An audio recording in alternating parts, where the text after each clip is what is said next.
Sunday ശാലോമിലേക്ക് സ്വാഗതം. ഞാൻ Jose John Mallikassery. ഇസ്രായേലിൻ്റെ കഥ പറയുന്ന വീഡിയോ സീരീസിൻ്റെ 4ാം ഭാഗത്തേക്ക് നമ്മൾ കടക്കുകയാണ്. ഇന്നലെ നമ്മൾ പറഞ്ഞു നിർത്തിയത് യാക്കോബിൻ്റെ 12 മക്കളെക്കുറിച്ചാണ്. ആ 12 മക്കൾ പിന്നീട് ഇസ്രായേലിൻ്റെ 12 ഗോത്രങ്ങളുടെ തലവന്മാരായിട്ട് വരും. ഇവിടെ നമ്മൾ ശ്രദ്ധിക്കേണ്ടത് ഇവർ യാക്കോബ് ആയിക്കൊള്ളട്ടെ, അദ്ദേഹത്തിൻ്റെ പിന്മുറക്കാരായിട്ടുള്ള ഇസഹാക്ക് ആയിക്കൊള്ളട്ടെ, അബ്രാഹാം ആയിക്കൊള്ളട്ടെ, അദ്ദേഹത്തിൻ്റെ മുൻ തലമുറയുള്ള ആളുകൾ, ഇവരൊക്കെ വസിച്ചിരുന്നത് ജെറുസലേമിന് തെക്കോട്ടുള്ള ഭാഗത്ത് മാത്രമായിരുന്നു. അതായത് ഇപ്പോഴവർ ഓക്യുപ്പൈ ചെയ്തിട്ടുള്ള ജെറുസലേമിന് തെക്കോട്ടുള്ള ഇസ്രായേൽ എന്ന് ഇപ്പം നമ്മൾ വിളിക്കുന്ന രാജ്യത്തിൻ്റെ ഭാഗങ്ങളിൽ മാത്രമാണ് അവർ സെറ്റിൽ ചെയ്തിട്ടുള്ളത്. ഇതിൽ അബ്രാഹാമിൻ്റെ മറ്റു മക്കളെക്കുറിച്ച് നമ്മൾ നേരത്തെ സൂചിപ്പിക്കും. ഇതിൽ ഇസ്മായിൽ എന്ന് പറയുന്ന ഒരു വ്യക്തി ഉള്ളതായിട്ട് നമ്മൾ പറയുന്നുണ്ട്. ആഗാർ എന്ന് പറയുന്ന വേലക്കാരിയിലുണ്ടായ മകൻ, ആ മകനെ പിന്നീട് വീട്ടിൽ നിന്ന് അദ്ദേഹത്തിന്റെ ഭാര്യ സാറ പുറത്താക്കിയതായി നമ്മൾ പറയുന്നുണ്ട്. ഇവിടെ ഇസ്മായിലിനെ സംബന്ധിച്ച് പലപ്പോഴും ബൈബിളിൽ പരാമർശങ്ങളുണ്ട് ഉൽപ്പത്തിയുടെ പുസ്തകത്തിൽ. അതിൽ ഇസ്മായിലിന്റെ സ്വഭാവത്തെക്കുറിച്ച്, അയാൾ എങ്ങനെയായിരിക്കും എന്നുള്ളതിനെക്കുറിച്ച് വളരെ ശക്തമായൊരു പരാമർശം ബൈബിളിലുണ്ട്. അപ്പം ദൈവം ഇസ്മായിലിന്റെ അമ്മയ്ക്ക് കൊടുക്കുന്നൊരു പ്രോമിസ് ഉണ്ട്, നിന്റെ മകൻ ഏത് തരത്തിലായിരിക്കും. അപ്പം അവനെക്കുറിച്ച് പറയുന്നത് അവൻ കാട്ടുകഴുതയ്ക്ക് ഒത്തവനായിരിക്കും, അവൻ മറ്റുള്ളവരുമായി നിരന്തരമായി കലഹിക്കും, അവൻ്റെ സഹോദരങ്ങളുമായി നിരന്തരമായി കലഹിക്കും. ഇതാണ് ഈ ഇസ്മായിൽ എന്ന് പറയുന്ന ആളുടെ സ്വഭാവത്തെക്കുറിച്ച് പറയുന്നത്. കാട്ടുകഴുതയ്ക്കൊത്ത ആളായിരിക്കും. That means uncivilised, always uncivilised. And കഴുത എന്ന് പറയുമ്പം സിംഹത്തോടോ അല്ലെങ്കിൽ കുതിരയോടോ ഒന്നും അനുഭവിച്ചത്, ഈ കഴുത എന്ന് പറയുന്ന മൃഗത്തോടാണ്. അതിന് അതിൻ്റെതായ ക്വാളിറ്റീസ് ഉണ്ട്. ഇനി ഇയാൾ കലഹപ്രിയനായിരിക്കും എന്ന് വളരെ വ്യക്തമായി പറയുന്നത്. അവൻ മറ്റുള്ളവരോട് നിരന്തരമായി കലഹിക്കും, അവൻ്റെ സഹോദരങ്ങളോടും കലഹിക്കും. അപ്പം ഈ ഒരു ഡെക്കറേഷൻ, ഒരു സർട്ടിഫിക്കറ്റ് ഈ ഇസ്മായിലിന് ഇതിനകത്ത് ലഭിക്കുന്നുണ്ട് എന്നുള്ളത് മനസ്സിലാക്കണം. പിന്നെ അദ്ദേഹത്തിൽ നിന്ന് ഗോത്രങ്ങൾ ഉണ്ടാകുമെന്നും രാജാക്കന്മാരുണ്ടാകുമെന്നും ഒക്കെയുള്ള പ്രോമിസുകളും ഇദ്ദേഹത്തിൻ്റെ അമ്മ വഴിക്ക് ഈ ഇസ്മായിലിന് കിട്ടുന്നതായിട്ട് ബൈബിളിൽ സൂചിപ്പിച്ചിട്ടുണ്ട്. ഇനി ഈ ബൈബിൾ കാലഘട്ടത്തിൽ ജീവിച്ചിരുന്ന ആളുകൾക്ക് 900 വയസ്സ് 700 വയസ്സ് എന്നൊക്കെ ഇങ്ങനെ കാണാം. അത് അവർ എന്ത് തരത്തിലുള്ള ഒരു കാൽക്കുലേഷനിലാണ് അത് ചെയ്തിട്ടുള്ളത് നമുക്കൊരു കൺക്ലൂഷനിൽ എത്താൻ സാധിക്കുകയില്ല. കാരണം ഓരോ തലമുറ കഴിയുന്നതോറും വയസ്സിങ്ങനെ പെട്ടെന്ന് ഇങ്ങോട്ട് കുറഞ്ഞു വരുന്നതാണ്. അപ്പോൾ നമുക്ക് ചന്ദ്രമാസത്തെ അടിസ്ഥാനമാക്കി ചെയ്ത ഒരു കാൽക്കുലേഷനാണെന്ന് ആദ്യത്തെ ആളുകളുടെ ആദത്തിൻ്റെയും നോഹിൻ്റെയും ഒക്കെ പ്രായം കാണുമ്പോൾ തോന്നുമെങ്കിലും പിന്നീട് അബ്രഹാത്തിൻ്റെ ഒക്കെ റീജിയനിലേക്ക് എത്തുന്ന സമയത്ത് ആ കാൽക്കുലേഷനായിട്ട് അത് മാച്ച് ചെയ്യില്ല. എന്തായാലും വയസ്സുകൾ കാണിക്കുന്നത് കുറച്ച് വലുത് തന്നെയാണ്. കാരണം അന്ന് ആവറേജ് ഹ്യൂമൻ ഏജ് നമ്മൾ ആർക്കിയോളജിക്കൽ എവിഡൻസുകളൊക്കെ വെച്ച് നോക്കുമ്പോൾ ഒരു 70 ഇയേഴ്സിന് മേലോട്ട് പോകാറില്ല. ആളുകളെ 70-80 ഇയേഴ്സ് അതിനപ്പുറത്തേക്ക് പോകാറില്ല. അസ്ഥികൂടങ്ങളൊക്കെ വെച്ചുകൊണ്ട് പരിശോധിച്ചിട്ട് വെച്ചിട്ട് ആ കാലഘട്ടത്തിലെ ഏജ് അങ്ങനെയാണ്. അപ്പോൾ ഇത് ഇതിനകത്തെ കാൽക്കുലേഷൻ ഏത് തരത്തിലാണ് നമുക്ക് പിടികിട്ടുന്നത്. അപ്പോൾ നമുക്ക് തിരിച്ച് അബ്രഹാത്തിൻ്റെ ട്രൈബ്സിലേക്ക് വരാം. 12 മക്കളാണ്. ഈ 12 മക്കളിൽ ഇദ്ദേഹത്തിന് ജോസഫ് എന്ന് പറയുന്ന ഒരു മകനുണ്ട്. ആ ജോസഫ് എന്നുള്ള മകൻ ഇദ്ദേഹത്തിൻ്റെ പ്രിയപ്പെട്ട ഭാര്യയിൽ, അദ്ദേഹത്തിന് 2 ഭാര്യമാരാണ്, ലേയയും ലേയുടെ അനിയത്തിയായിട്ടുള്ള റാഹേലും. ഈ റാഹേലിനോടായിരുന്നു അദ്ദേഹത്തിന് താല്പര്യം കൂടുതൽ. റാഹേൽ കുറച്ച് ലേറ്റ് ആയിട്ടാണ് പ്രസവിക്കുന്നത്. അപ്പോൾ റാഹേലിനുണ്ടാകുന്ന ആദ്യത്തെ മകനാണ് ജോസഫ്. അപ്പോൾ അവനോട് വല്ലാതൊരു സ്നേഹമായിരുന്നു അദ്ദേഹത്തിന്. ഇത് മറ്റ് മക്കൾക്ക് ഇഷ്ടപ്പെടാതിരിക്കുകയും അവർ ഒരു പ്രത്യേക സാഹചര്യത്തിൽ ഇവരെല്ലാവരോടും കൂടി ആടിനെ മേയ്ക്കാൻ വീട്ടിൽ നിന്ന് വളരെ ദൂരദേശത്ത് പോയ സമയത്ത് ഈ പയ്യനെ പിടിച്ച് വിറ്റ് കളയുകയും ചെയ്തു. അടിമ കച്ചവടം ചെയ്യുന്ന ആളുകൾക്ക് വിറ്റ് കളഞ്ഞു. അപ്പോൾ അതാരാണ് ഈ പയ്യനെ വാങ്ങിക്കൊണ്ടുപോയ കച്ചവടക്കാര്? അവർ ട്രേഡേഴ്സാണ്, ഇങ്ങനെ നിരന്തരമായിട്ട് സഞ്ചരിച്ചുകൊണ്ടിരിക്കുന്ന ട്രേഡേഴ്സാണ്. അക്കാലഘട്ടത്തിൽ ഒരു പ്രധാനപ്പെട്ട കാര്യമാണ് ട്രേഡിങ്. അപ്പം ഈ ആളുകൾ ഇങ്ങനെ കച്ചവട വസ്തുക്കളുമായിട്ട് ഒരു പ്രദേശത്ത് മറ്റു വലിയ ദൂരങ്ങൾ യാത്ര ചെയ്യുന്ന രീതിയുണ്ട്. ഈ പറയുന്ന മെസ്പൊട്ടോമിയൻ റീജിയന്റെ ഇങ്ങേ അറ്റത്തു നിന്ന് കഴുതകളെയും ഒക്കെ ആയിട്ട് അതിൻ്റെ പുറത്ത് സാധനങ്ങൾ കയറ്റി, ഒട്ടകത്തിൻ്റെ പുറത്തൊക്കെ സാധനങ്ങൾ കയറ്റി മെസപ്പൊട്ടോമിയ മൊത്തം കവർ ചെയ്ത് ഈജിപ്തിലെത്തി. അങ്ങനെ ഉള്ളത് അതുകൂടെ ടർക്കിയിലൂടെ ഈവൻ യൂറോപ്പിലേക്ക് വരെ ആ കാലഘട്ടങ്ങളിൽ കടന്നതായിട്ട് രേഖകളുണ്ട്. ഈവൻ നമ്മളുടെ കേരളത്തിൽ നിന്നുള്ള സുഗന്ധ വ്യഞ്ജനങ്ങളൊക്കെ സഞ്ചരിക്കുന്ന വഴിയൊക്കെ ഇതൊക്കെ തന്നെയാണ്. ഇന്ത്യയിൽ നിന്നുള്ള സുഗന്ധ വ്യഞ്ജനങ്ങളെ കുറിച്ച് ബൈബിളിൽ പലയിടത്തും പരാമർശമുണ്ട്.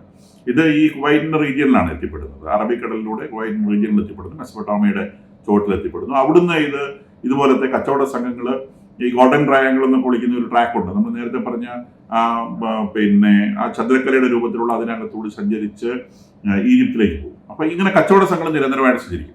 ഇവിടെ പക്ഷേ സഞ്ചരിക്കുന്ന കച്ചവട സംഘങ്ങൾ മെദിയാൻകാരാണ് എന്ന് പ്രത്യേകം പറയുന്നുണ്ട്. അപ്പം ഈ പയ്യനെ വിറ്റത്, ഈ ജോസഫിനെ വിറ്റത് മെദിയാൻകാർക്കാണെന്നാണ് ജെനസിസ് 37:28 പരാമർശം വരുന്നത്. മെദിയാൻകാർക്ക് വിറ്റുവെന്നും അക്കൂട്ടത്തിൽ ഇസ്മായിലർക്ക് വിറ്റുവെന്നും രണ്ട് പരാമർശം ഒറ്റ വചനത്തിൽ തന്നെ വരുന്നു. ഈ മെദിയാൻകാർ എന്ന് പറയുന്നത്, മെദിയാൻ എന്നൊരു സ്ഥലത്തിന്റെ പേര് കൂടിയാണ്.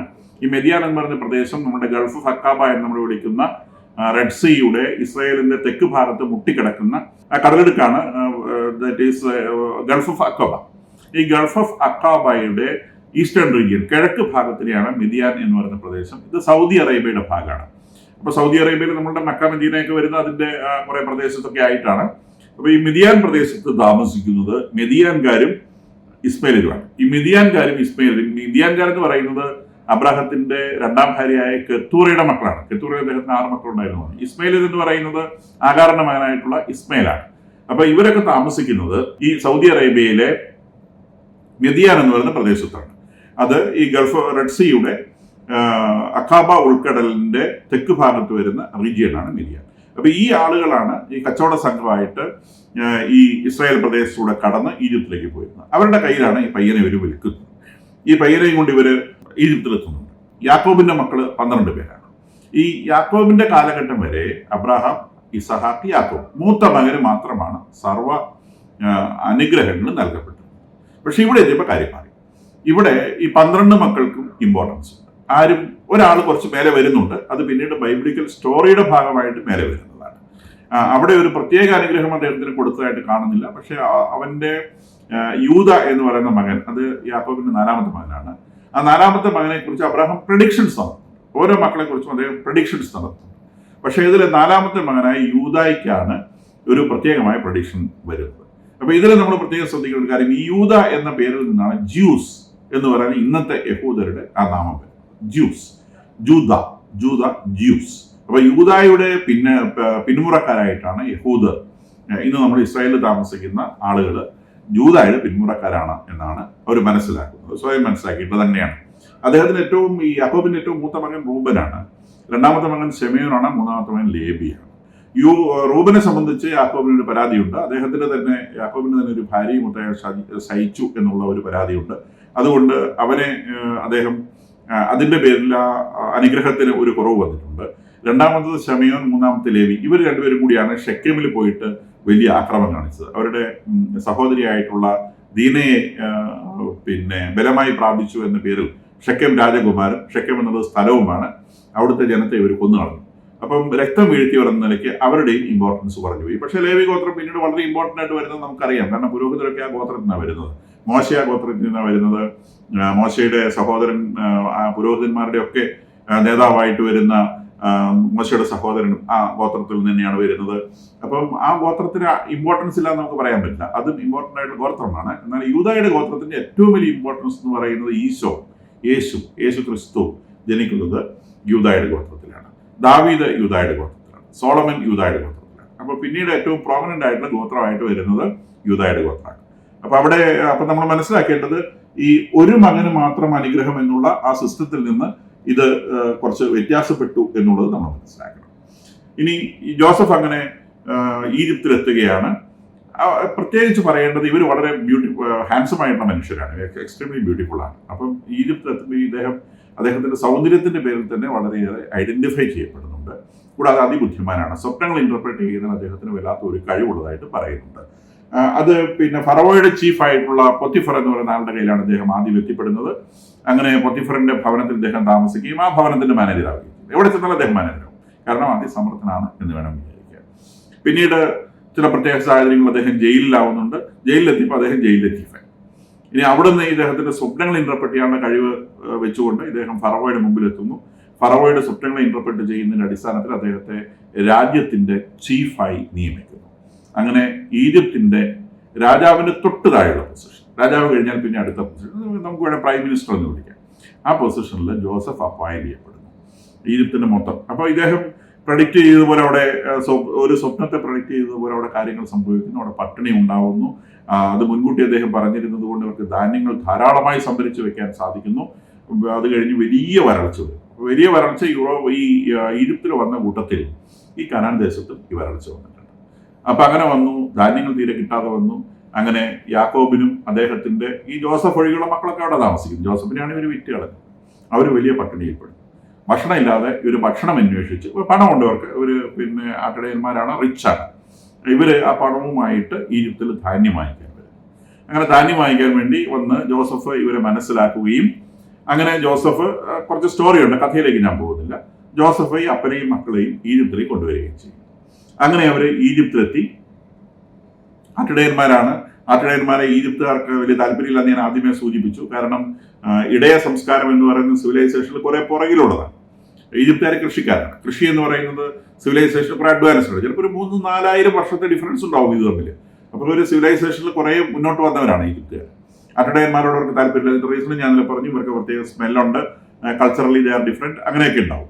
അപ്പൊ എന്തായാലും ശരി, ഈ ജോസഫിന്റെ ഈ പൊസിഷൻ വെച്ചുകൊണ്ട് ജേക്കബിന്റെ ഫാമിലിക്ക് ഈജിപ്തിലെ വലിയ റിസപ്ഷനാണ് കിട്ടുന്നത്.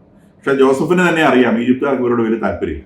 അങ്ങനെ ഇവരെ ഈജിപ്തിലെ ഏറ്റവും ഫെർട്ടൈൽ ആയിട്ടുള്ള റീജിയനിലേക്ക് ഇവര് മാറ്റി താമസിപ്പിക്കുകയാണ്.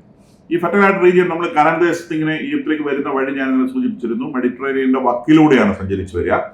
മെഡിറ്ററേനിയന്റെ വക്കിലൂടെ ഏകദേശം ഒരാഴ്ച സഞ്ചരിച്ചു കഴിഞ്ഞാൽ കെയ്റോയുടെ മോൾ ഭാഗത്ത് എത്തിപ്പെടാൻ പറ്റും. കെയ്റോ എന്ന് പറഞ്ഞ ഈജിപ്തിന്റെ ഏകദേശം നോർത്തിലേക്കാണ്. ആ പ്രദേശം മുഴുവൻ ഈ നൈലിന്റെ ഒരു വെറ്റ്ലാൻഡ് ആണ്. നൈലുള്ള കുറേ കൈവഴികളായിട്ട് പിരിയാണ്.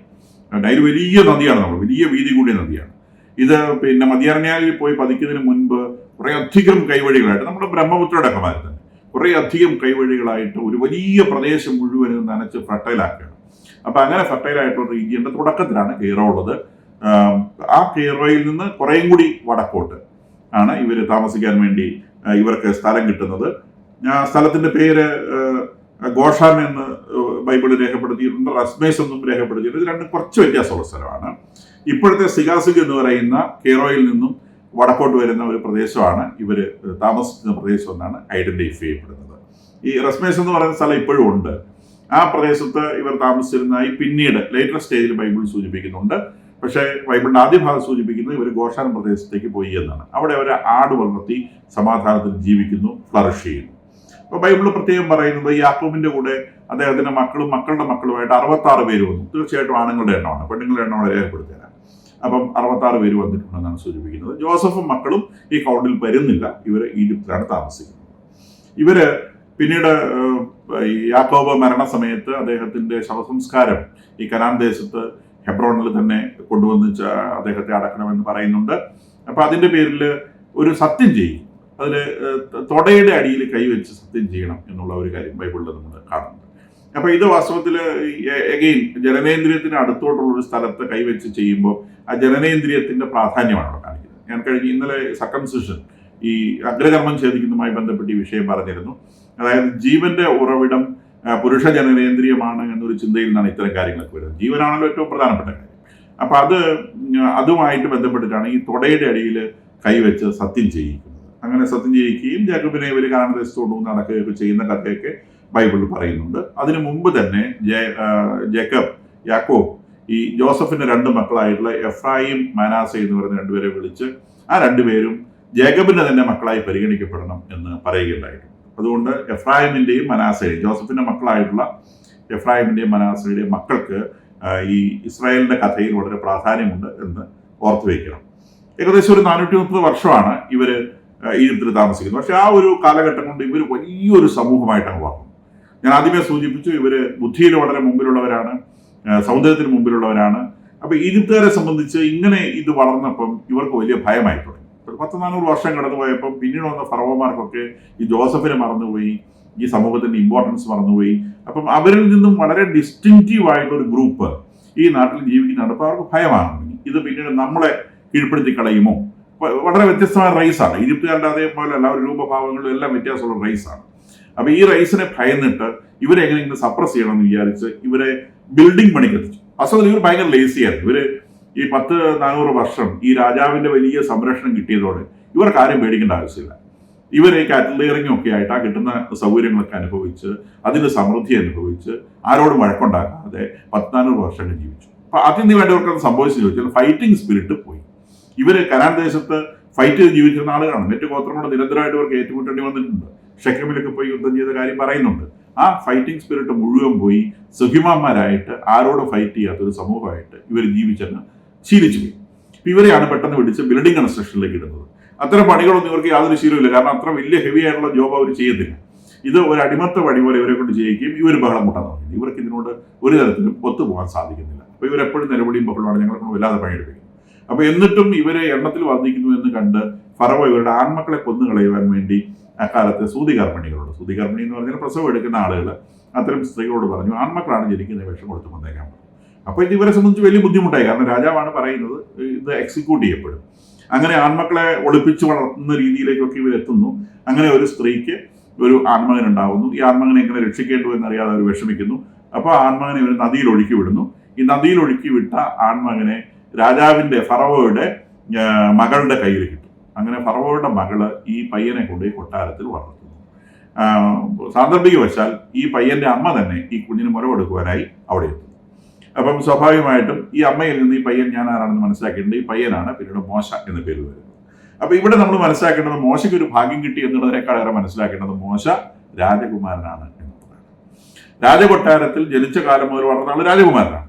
അപ്പൊ ഇവന് രാജകുമാരിയാണ് എടുത്തു വളർത്തുന്നത്. രാജകുമാരി സ്വന്തം മകനെ പോലെ ഇവനെ വളർത്തുന്നത്. അപ്പൊ രാജകുമാരന്മാർക്ക് കിട്ടുന്ന മുഴുവൻ ട്രെയിനിങ്ങും മോശയ്ക്ക് കിട്ടിയിട്ടുണ്ട്. അപ്പൊ മോശ ഒന്നാന്തരം ഒരു യോദ്ധാവാണ്. മോശയ്ക്ക് രാജതന്ത്രങ്ങൾ അറിയാം, ഭരണതന്ത്രങ്ങൾ അറിയാം, ആളുകളെ നിയന്ത്രിക്കാൻ അറിയാം.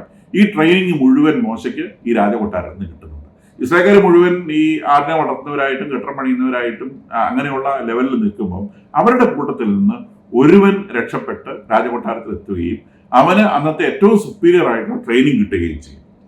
പിന്നീട് ഇയാള് പിന്നെ ഹെബ്രായനാണെന്നറിയാം. ഒരു പ്രത്യേക സാഹചര്യത്തിൽ ഹെബ്രായരെ ആക്രമിക്കുന്ന ഒരു ഈജിപ്തുകാരനെ ഇയാൾ കൊല്ലുന്നുണ്ട്. അതോടെ ഫറവോ ഇയാൾക്കെതിരാവുന്നു. ഫറവോയെ ഭയന്ന് ഇയാൾ, ഞാൻ നേരത്തെ സൂചിപ്പിച്ച മെദിയാൻ ദേശത്തേക്ക് പോകും. മെദിയാൻ ദേശം എന്ന് പറഞ്ഞത് കെത്തൂറയുടെയും ആഗാറിന്റെയും മക്കൾ താമസിക്കുന്ന പ്രദേശമാണ്. അഖാബയുടെ ഗൾഫ് ഓഫ് അഖാബയുടെ തെക്ക് ഭാഗത്തുള്ള പ്രദേശമാണ്. ആ പ്രദേശത്തേക്ക് ഇയാൾ ഓടിപ്പോകും. അപ്പൊ ആ പ്രദേശങ്ങളൊക്കെ ആയിട്ട് ഇവർക്ക് കച്ചവട ബന്ധങ്ങളും യാത്രാ ബന്ധങ്ങളും ഒക്കെ ഉണ്ടായിരിക്കണം. അല്ലാതെ വെറുതെ അങ്ങോട്ട് ഓടിപ്പോവില്ലല്ലോ. ആ പ്രദേശം പരിചയമുള്ള ഒരു പ്രദേശമാണ്, അതുകൊണ്ട് അങ്ങോട്ട് ഓടിയത്. അപ്പൊ ആ പ്രദേശത്ത് ഓടിപ്പോയി ഇദ്ദേഹം ഒളിവിൽ താമസിക്കുന്നു. അത് ഈജിപ്ത് എന്ന് പറയുന്ന രാജ്യത്തിന് പുറത്താണ്, സൗദി അറേബ്യയുടെ ഭാഗമായിട്ട് വരുന്നതാണ്. അന്നത് വേറെ ഏതെങ്കിലും രാജാവിന്റെ കീഴിലുള്ള പ്രദേശമായിരിക്കും.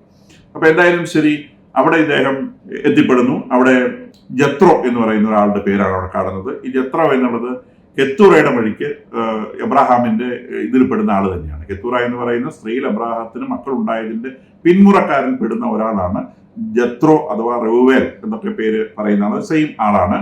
ഇവിടെ ഇദ്ദേഹത്തിന്റെ മകളായിട്ടുള്ള സിപ്പോറയെ മോശ വിവാഹം കഴിക്കുന്നതായിട്ട് പറയുന്നത്. ഇപ്പൊ പതുക്കെ പതുക്കെ ഈ ബൈബിളിൽ ഈ കാലഘട്ടത്തോടെ 400 വർഷം കൊണ്ട് കടന്നു വന്നു. നമ്മൾ അബ്രാഹത്തിന്റെ കാലം കഴിഞ്ഞ് സ്ത്രീകൾ പതുക്കെ അഡ്രസ് ഉള്ളവരായി തീരാൻ തുടങ്ങി.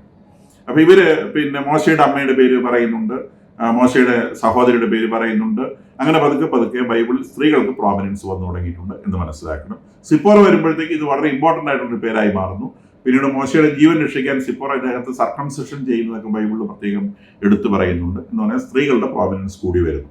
അപ്പൊ ഇവിടെ നമ്മൾ അവസാനമായി പറയുന്നത്, ഈ മോശ ആടിനെ മേയിച്ച് അദ്ദേഹം ഈ സിനായ് മരുഭൂമിയിലെത്തും. സിനായ് മരുഭൂമി എന്ന് പറയുന്നത് ഗൾഫ് ഓഫ് അഖാബയുടെ ഓപ്പോസിറ്റ് സൈഡാണ്, പടിഞ്ഞാറ് വശമാണ്. ഇവർ ഈ ജത്രോയുടെ സ്ഥലം കിഴക്ക് വശമാണ്. ഈ കിഴക്ക് വശത്തിന്റെ ഈ ഉൾക്കടലിന്റെ മറുവശമാണ് ഈ സിനായ് എന്ന് പറയുന്ന മരുപ്രദേശം. അപ്പൊ അദ്ദേഹം ആടിനെ മേയിച്ച് വളരെ ദൂരേക്ക് എത്തിയിരിക്കുന്നു എന്ന് മനസ്സിലാക്കും. ആ മരുപ്രദേശത്ത് വെച്ച് ഇദ്ദേഹത്തിന് ദൈവദർശനം ഉണ്ടാകും. സിനായ് മലയിൽ വെച്ചാണ് ദൈവദർശനം ഉണ്ടാകുന്നത്. ബൈബിളിലെ ഏറ്റവും പ്രധാനപ്പെട്ട ഇൻസിഡന്റുകളിൽ ഒന്നാണ് ഈ മോശയ്ക്ക് ദൈവം അഗ്നിയുടെ രൂപത്തിൽ പ്രത്യക്ഷപ്പെടുന്നു എന്നുള്ളത്. അപ്പൊ മോശയോട് ദൈവം സംസാരിക്കുന്നുണ്ട്. മോശ നീ ആരാണെന്ന് ചോദിക്കുന്നു. അപ്പൊ നമ്മൾ ഇംഗ്ലീഷിൽ അതിനെ ട്രാൻസ്ലേറ്റ് ചെയ്തിട്ടുള്ള I am who I am, ഞാനാകുന്നു എന്നാണ് മലയാളത്തിൽ അതിന്റെ ട്രാൻസ്ലേഷൻ. വാസ്തവത്തിൽ ഹീബ്രുവിൽ യാഹ്വേ എന്നാണ് പറഞ്ഞിട്ടുള്ളത്. ഈ യാഹ്വേ എന്നുള്ള വാക്കിന്റെ യഹോവ എന്ന് നമ്മൾ മലയാളത്തിൽ പ്രൊനൗൺസ് ചെയ്യും. വാക്കിന്റെ അർത്ഥം I am who I am എന്നാണ്. അതുകൊണ്ടാണ് ബൈബിളിൽ അതിനെ I am who I am എന്ന് രേഖപ്പെടുത്തിയത്. വാസ്തവത്തിൽ ഹീബ്രുവിൽ അത് യാഹ്വേ എന്നാണ്. അപ്പം ദൈവം ഇദ്ദേഹത്തോട് പരിചയപ്പെടുന്നത് യാഹ്വേ എന്നാണ്. അപ്പം യാഹ്വേ എന്ന് പരിചയപ്പെടുത്തിയ ദൈവം പിന്നീട് അതിന്റെ കുറച്ചും കൂടി ലളിതമായ രീതിയിൽ മോശയ്ക്ക് പരിചയപ്പെടുത്തുന്നുണ്ട്. ഞാൻ അബ്രാഹാമിന്റെയും ഇസഹാക്കിന്റെയും യാക്കോബിന്റെയും ദൈവം. അബ്രാഹാമിന്റെയും ഇസഹാക്കിന്റെയും യാക്കോബിന്റെയും ദൈവം. ക്രിസ്ത്യാനികളും ഇസ്രായേൽക്കാരും ദൈവത്തെ പരിചയപ്പെടുന്നത് മനസ്സിലാക്കുന്നത് ഈ അഡ്രസ്സിലാണ്. അബ്രാഹാമിന്റെയും ഇസഹാക്കിന്റെയും യാക്കോബിന്റെയും. ഈ യാഹ്വേ അഥവാ അബ്രാഹാമിന്റെയും ഇസഹാക്കിന്റെയും യാക്കോബിന്റെയും ദൈവം മോശയെ, ഇസ്രായേൽക്കാരെ ഈജിപ്തിൽ നിന്ന് മോചിപ്പിക്കുവാനായി ചുമതലപ്പെടുത്തുന്നു. അങ്ങനെ ചുമതലപ്പെടുത്തി മോശയെ ഈജിപ്തിലേക്ക് അയക്കുകയാണ്. നമ്മളിവിടെ ഈ പാട്ട് നിർത്തുകയാണ്. മോശ ഈജിപ്തിലേക്ക് ദൈവത്തിന്റെ ഉത്തരവുമായി മോശ ഈജിപ്തിലേക്ക്.